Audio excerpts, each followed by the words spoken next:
आज हम तुमको बताएंगे इसके बारे में, ठीक, न्यूक्लियस के बारे में हम आगे बढ़ेंगे। या इससे बढ़ने से पहले हम एक चीज और तुमको बताना चाहते हैं कि देखिएगा, हम कल बता दिए थे कि ये क्या है माइटोकॉन्ड्रिया, ये क्या है एंडोप्लाज्मिक रेटिकुलम, ये क्या है वेकल्स है, ये क्या है लाइसोसोम है, ये सेंट्रोसोम है, गोल्गी बेटी है, न्यूक्लियस, सबका काम हम बता दिए थे, सब याद होगा तुम लोग को। अब ये आता है यहाँ पर, देखिएगा ध्यान से, हम बताए थे कि ये है जंतु कोशिका के बारे में तुमको बताए थे।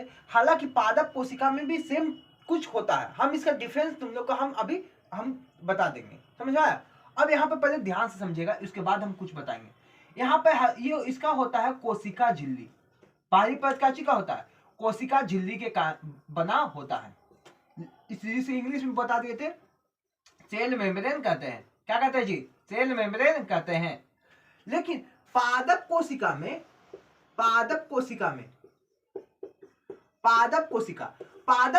में सेल मेम्ब्रेन तो होता ही होता है, सेल मेम्ब्रेन होता ही होता है, लेकिन सेल मेम्ब्रेन इसके बाहर एक और परत होता है जिसे सेल बाल्ब कहते हैं, हिंदी में कहते हैं कोशिका भित्ति। कोशिका झिल्ली इसको कहते हैं जी, क्या कहते हैं? कोशिका भित्ति। कोई दिक्कत? तो इस कोशिका भित्ति किसमें होता है? तो पादप में होता है कोशिका भित्ति, और जंतुओं में क्या होता है? कोशिका झिल्ली होता है। कोई दिक्कत यहां तक? कोई दिक्कत नहीं होगा। अब हम तुमको एक चीज और बताए थे कि ये विभाजन करने का काम कौन करता है? सेंट्रोसोम विभाजन करने का काम करता है। लेकिन पादप में विभाजन करने का काम सेंट्रोसोम की जगह पे कौन करता है? सेल प्लास्ट करता है। क्या कहता है? सेल प्लेट करते हैं। क्या कहता है? सेल प्लेट करता है। कोई दिक्कत? तो हम तुमको बता दिए सेल प्लेट इस कोशिका सेंट्रोसोम की जगह पे कौन करता है? पादप में सेल प्लेट करता है। कौन करता है? सेल प्लेट करता है इसका विभाजन करने का काम। कोई दिक्कत नहीं? कोई दिक्कत नहीं होगा। अब आगे बढ़ते हैं। हम इस पादप में हम पढ़े हैं, तो पादप में एक चीज और होता है जो पादप का कोशिका का अंग होता है। समझा? पादप का कोशिका का अंग होता है जिसे बोलते हैं लवक। क्या बोलते हैं? लवक बोलते हैं। तो ध्यान से समझिएगा लवक के बारे में।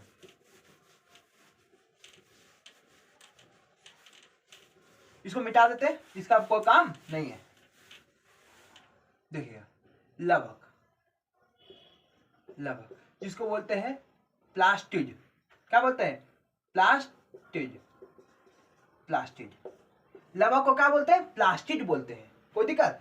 लवक ये क्या है? लवक ही एक पादप कोशिका का अंग है, इसलिए इसे कहते हैं कोशिका का अंग, मतलब कोशिकांग। कोशिका का अंग मतलब कोशिकांग। समझा? मतलब पादप कोशिका का ये भी एक अंग होता है, जो सबसे बड़ा होता है। समझ में आया? इसका बहुत काम होता है, इसका बिना इसके पौधा जीवित ही नहीं सकता, क्योंकि इसका काम समझेगा, उसके बाद तुम समझेगा कि इसका काम क्या होता है। बात को समझेगा बुआ, यहाँ पर ध्यान से समझेगा। इधर देखेगा जी, उधर कहाँ देखा है? यहाँ देखो, एक होता है क्या? एक होता है यहाँ पर क्लोरोप्लास्ट। क्या होता है? क्लोरोप्लास्ट। एक होता है ल्यूकोप्लास्ट। एक होता है क्रोमोप्लास्ट।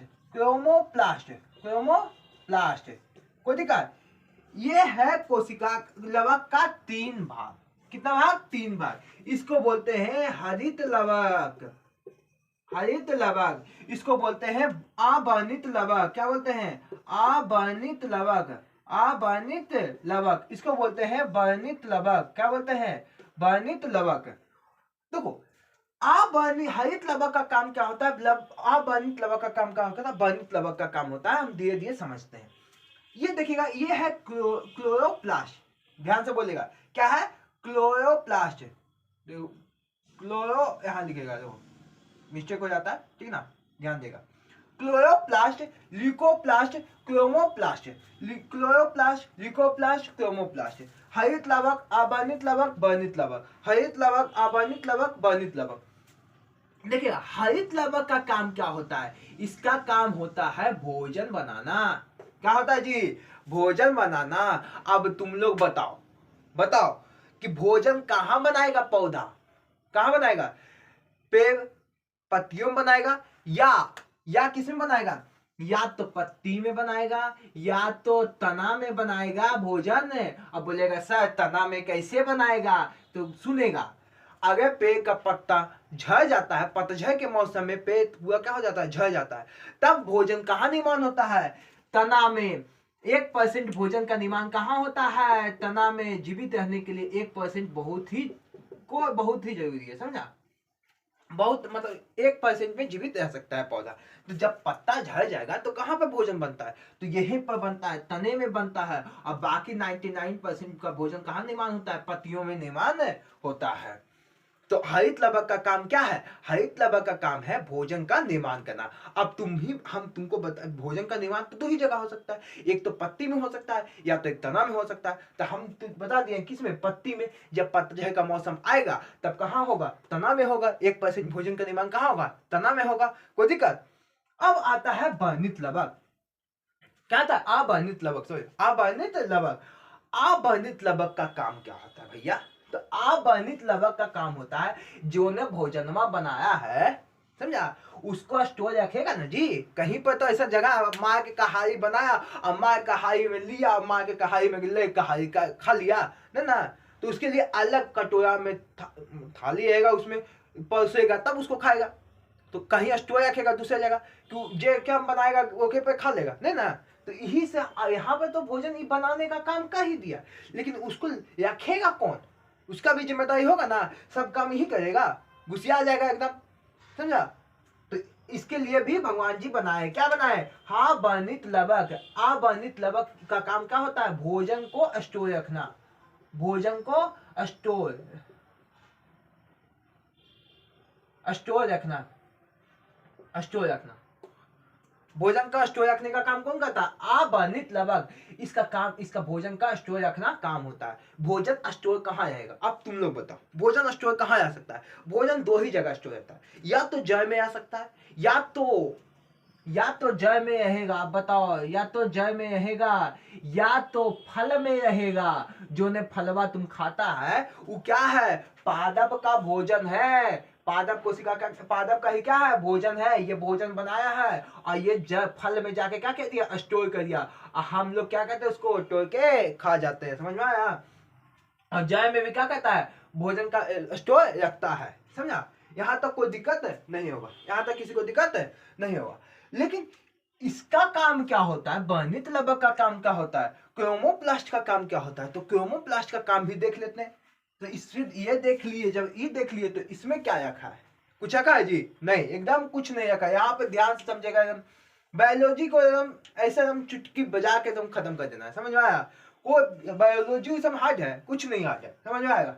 यहाँ पे देखिएगा, ये क्या है, वर्णित लवक। वर्णित लवक क्या है, ये रंग प्रदान करता है, क्या करता है, रंग प्रदान करता है, रंग प्रदान करने का काम करता है। रंग प्रदान क्या मतलब, जैसे कि फलों का पीला रंग जेंथोफिल के कारण होता है। जेंथोफिल के कारण क्या होता है, फलों का पीला रंग। जेंथोफिल के कारण क्या होता है, जेंथोफिल के कारण क्या होता है, जेंथोफिल के कारण होता है फलों का पीला रंग, फलों का पीला रंग, समझा। बीटानोन के कारण होता है चुकंदर का रंग, बीटानोन के कारण होता है। गाजर का रंग किसके कारण होता है, गाजर का रंग होता है कैरोटीन के कारण गाजर का रंग होता है। कोई दिक्कत, गाजर का लाल क्यों होता है, कैरोटीन के कारण गाजर का क्या होता है, लाल होता है। कोई दिक्कत, यहाँ तक किसी को दिक्कत नहीं होगा, दिक्कत नहीं होगा, कोई दिक्कत जी। अब बात आता है, ये तो समझ में आ गया, ये समझ में आ गया होगा। ये लवक किस में पाया जाता है, तो लवक पाया जाता है पादप कोशिका में। मतलब ये क्या है, कोशिका का अंग, मतलब पादप कोशिका का अंग मतलब कोशिकांग, समझा। पादप कोशिका का अंग मतलब कोशिकांग।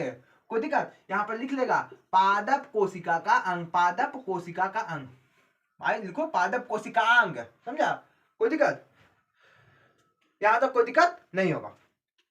अब आगे बढ़ते हैं, अब क्या कहते हैं, आगे बढ़ते हैं, इसको मिटा देते हैं। तो यहां तक तो कर लेगा सब।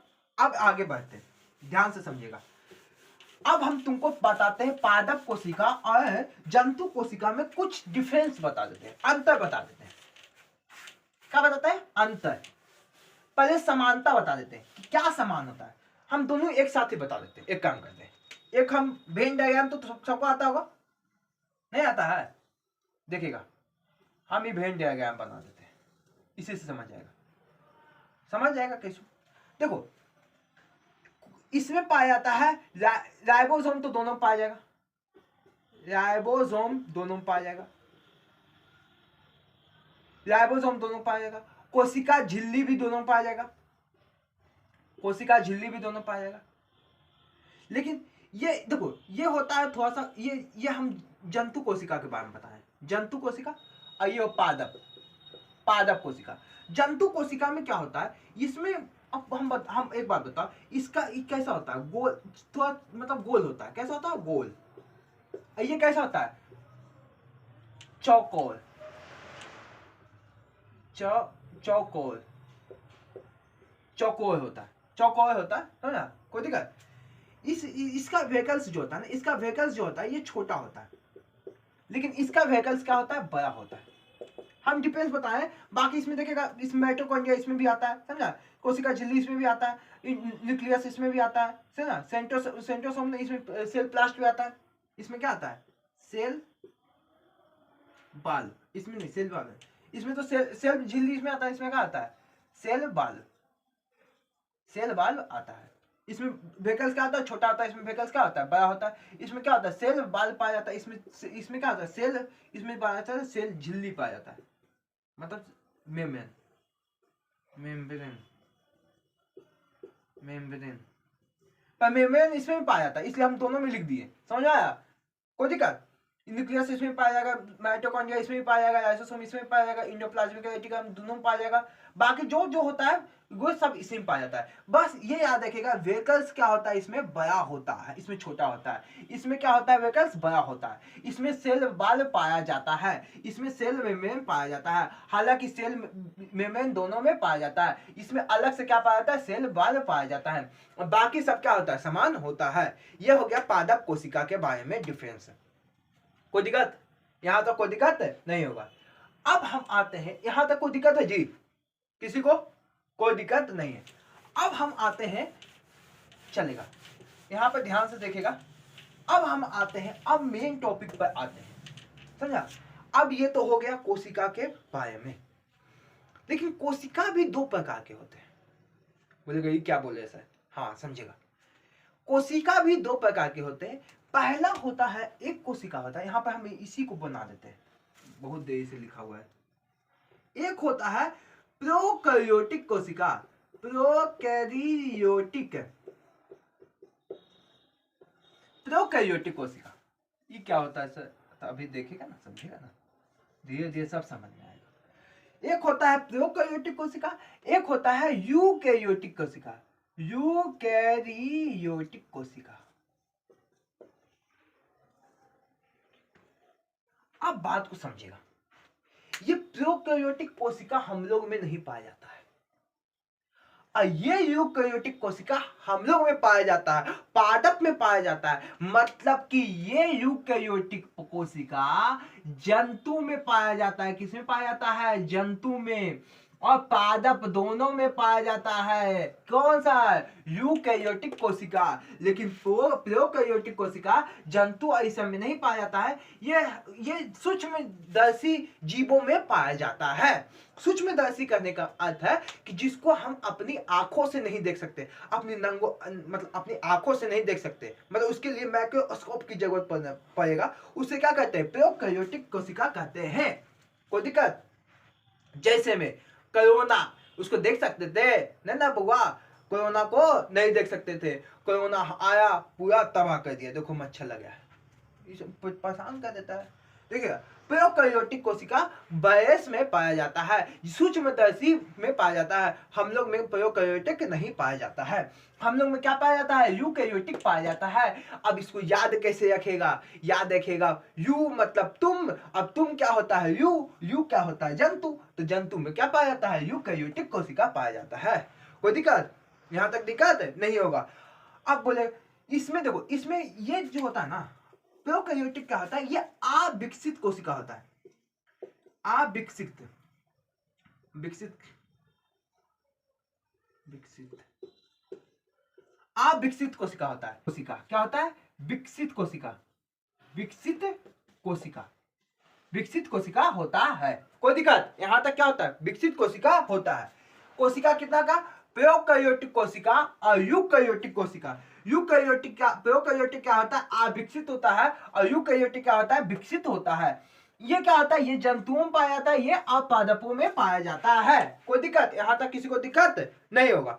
लेकिन बउआ यहां पर ध्यान से समझिएगा, ये है प्रोकैरियोटिक कोशिका, इसमें राइबोसोम 70S का, और इसमें केंद्रक बिना झिल्ली का होता है। कोई दिक्कत, और इसमें भया होता है जीव द्रव, और जो ही जीव द्रव जो है भया क्या होता है, जीव द्रव। याद रखिएगा क्या भया होता है, जीव द्रव भया होता है। और यही जीव द्रव जो है क्या चीज करता है, शोषण करने में सहायता करता है, ये सब प्रोकैरियोटिक कोशिका को। समझ में आया। लेकिन हम लोग में तो सब कुछ पाया जाता है, हम लोग में राइबोसोम 80S का पाया जाता है। कोई दिक्कत, अब हम राइबोसोम के बारे में बता दिए, 70S 80S हम राइबोसोम के बारे में तुमको कल के वीडियो में बता दिए। कोई दिक्कत। अब ये तो हो गया कोशिका का दो भाग, कोशिका का दो प्रकार, एक होता है प्रोकैरियोटिक, एक होता है यूकैरियोटिक। अब आगे पढ़ेंगे हम डीएनए के बारे में। किसके बारे में, डीएनए के बारे में। तो ध्यान से समझिएगा, इसको मिटा देते हैं, इसको क्या कहते हैं, मिटा देते हैं। आवाज कल थोड़ा सा कट गया था, ठीक, तो उसके आज देखेगा आवाज ठीक होना चाहिए, समझा।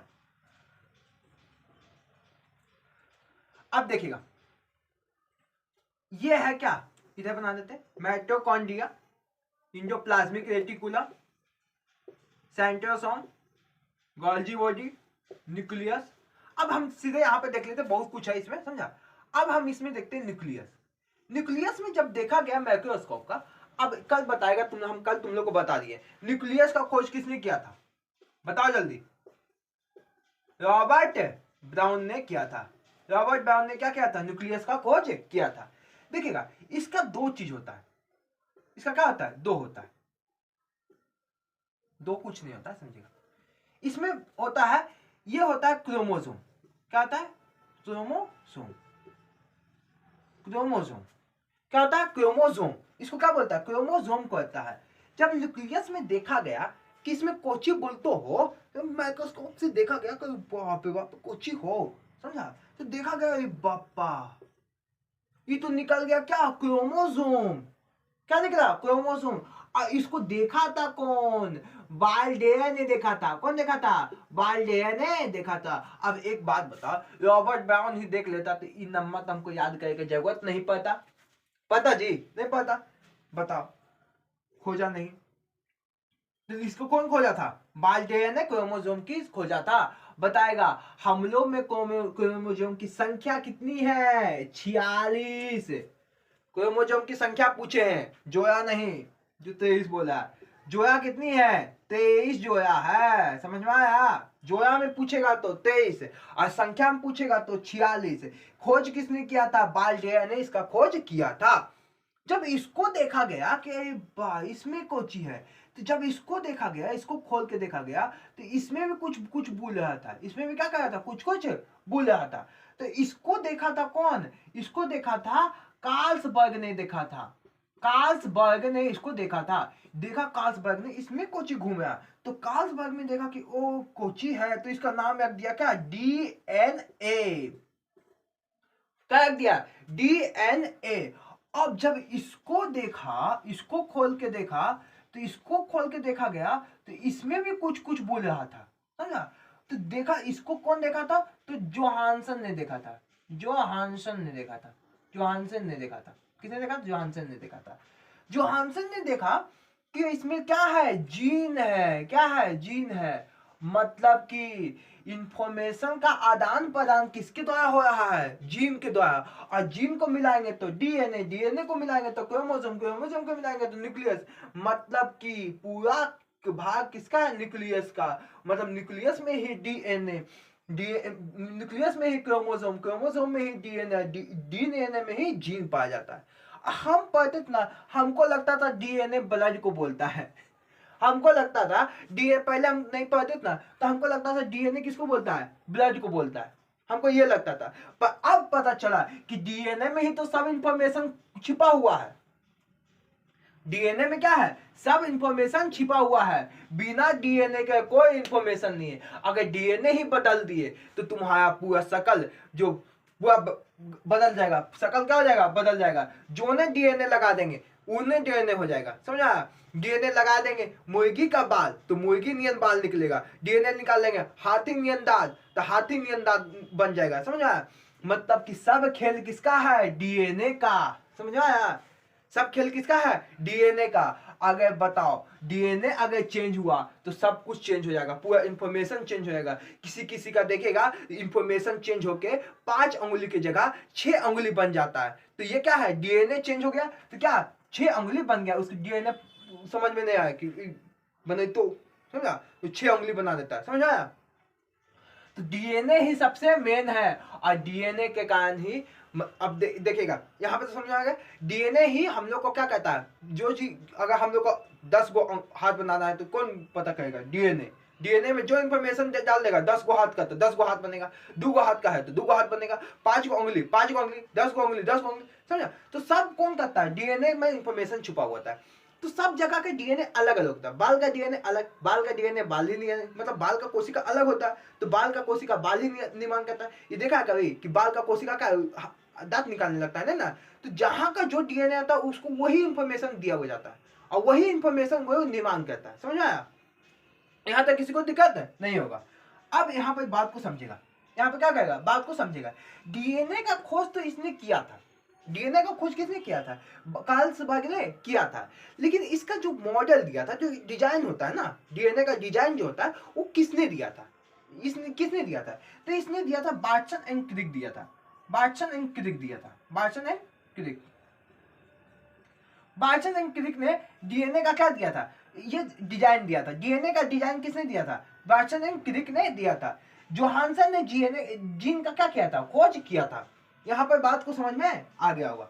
आज के लिए बस इतना ही, ठीक ना। अब कल मिलते हैं, ठीक ना। तब तक के लिए जय हिंद।